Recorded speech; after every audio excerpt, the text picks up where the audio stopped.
But this diluted income kind of makes some form of correction for that, especially when those options are in the money. Let's say you made $6 billion net income, and you had 1 million stock options that were in the money. That means if they are exercised, they would be profitable. Let's say exercise price was 100 and your stock is trading 120. So you have 1 million shares. If they were exercised, you would have lost $20 per share as company. There's 1 million of them, that's 20 million. So you need to reduce 20 million from net income, but you should also increase the number of shares by 1 million. So you calculate a new earnings per share based on that. That is called diluted earnings per share. It's not perfect. I have issues with a lot of it, but at least it's an attempt for correction. In the derivatives class, we actually, if any of you are going to take it next semester, we're going to talk about those.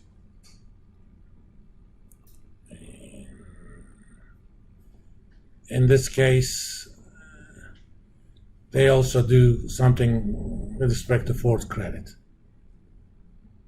But at this point, I'm only interested in Ford Motor Company itself. Similarly, Amazon, as you can see, their operating margin is much less. They made $12 billion out of sales of $500 billion. So that's equivalent to 24 billion out of a trillion, which is 2.4% operating margin. That is normal. Amazon is basically an online retailer. And they're trying to be competitive with brick and mortar companies. That means, they don't have pricing power either. They make money because they're able to procure stuff much cheaper.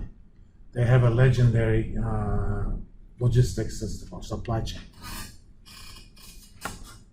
Of course, they're going to lose that advantage pretty soon because a lot of those problems in mathematics are called NP-hard problems. That means N is the number of variables, N is some certain number, dimension, P is the number of variables. So everything in workload increases exponentially to solve those problems. So if you have 20 different logistical centers, just to figure out the traffic, it's a problem 20 raised to the power, however number of different types of stuff you have. It's huge. I mean, there are less particles in the entire known universe than the number of operations that you would need to do those things properly. But there are methods that approximate it. But now AI is learning about, or the machine learning, it actually, as it works, it learns about the structure of the problem. And AI is going to make those problems very quick to solve, especially with using the new AI chips NVIDIA came up with. It's going to be even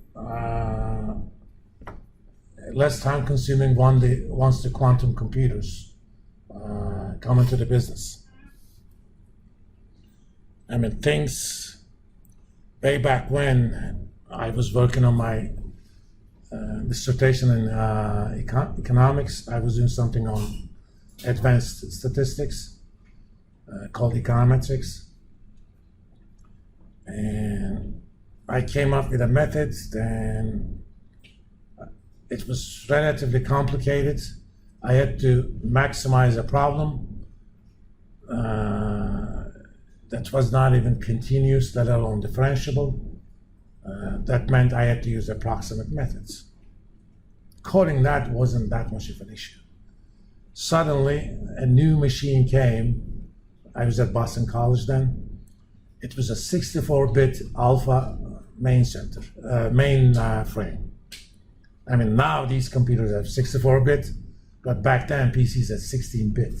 Okay? The difference between the stuff that took me an hour to run in the old machine took 1 minute in the new machine. And my advisor said, oh, now you have to do it exact. That meant I had to come up with new algorithms and stuff. In the meantime, I got married, got a job. I was foolish enough to think that I could finish it while working full-time. I never finished that PhD. Later on, I quit the job, came back and did a PhD in finance. But, you know, the stuff that that will take me now an hour to do is gonna take probably 2 seconds with AI chips and quantum computing. You almost have to say, solve this problem. A lot of things are what we call low code now. You just speak what you want. AI figures out what you want. We're still at the beginning, but in 10 years, unless you're a systems programmer, you don't have to know any programming. You just have to be able to interact with the AI. So Amazon is not going to have that kind of advantage anymore.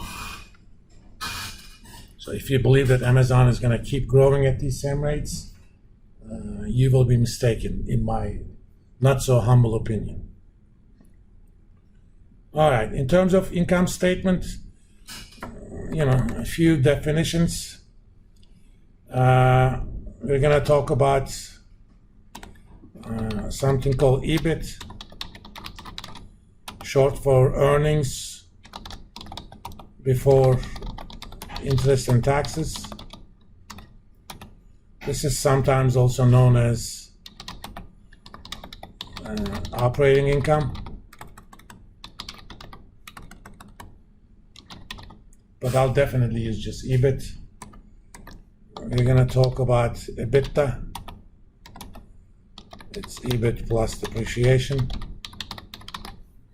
That's also known as earnings before interest, taxes, depreciation, and amortization. Amortization, you don't see it that much anymore. In the old days, until 2006, you had to amortize goodwill over 40 years. Now, you don't amortize goodwill. You keep it, you do a test of value every year. So if the goodwill is impaired, you recognize that as a loss. I gave the example last time. Back in 2005 or 6, Wall Street Journal purchased MySpace for around 500 million or so. Around that time, Google purchased YouTube for $1.5 billion,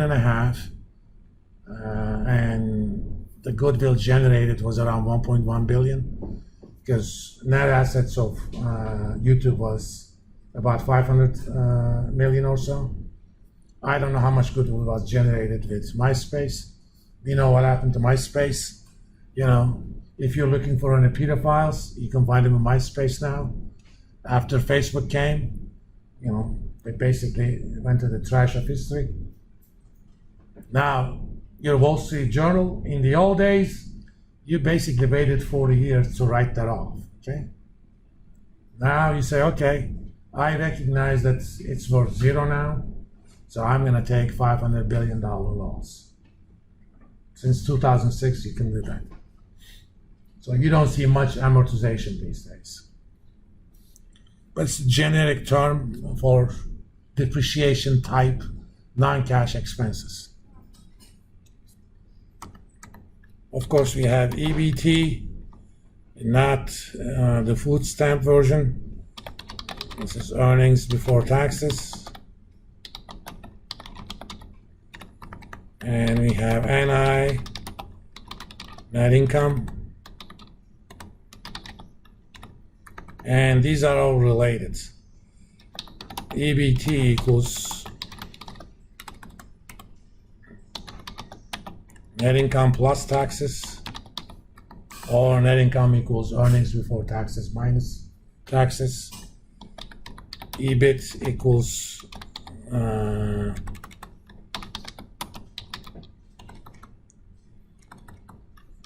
EBT plus interest expense.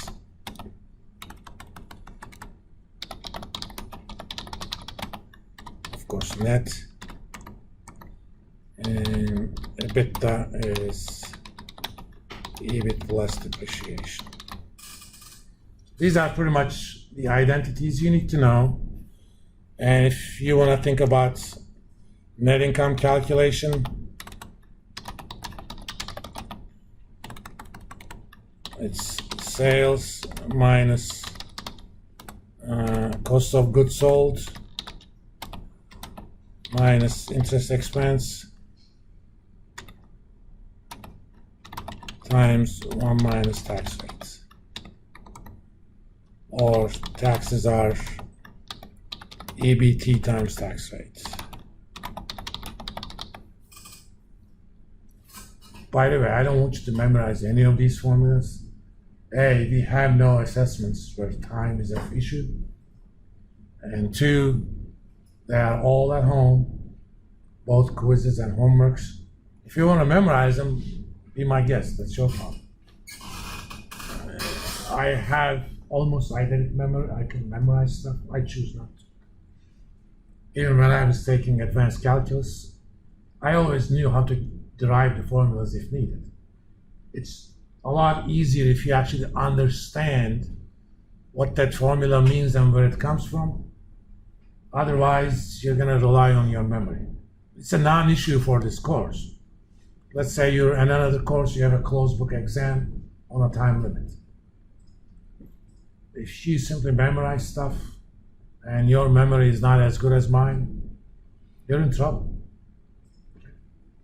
So try to understand the formulas.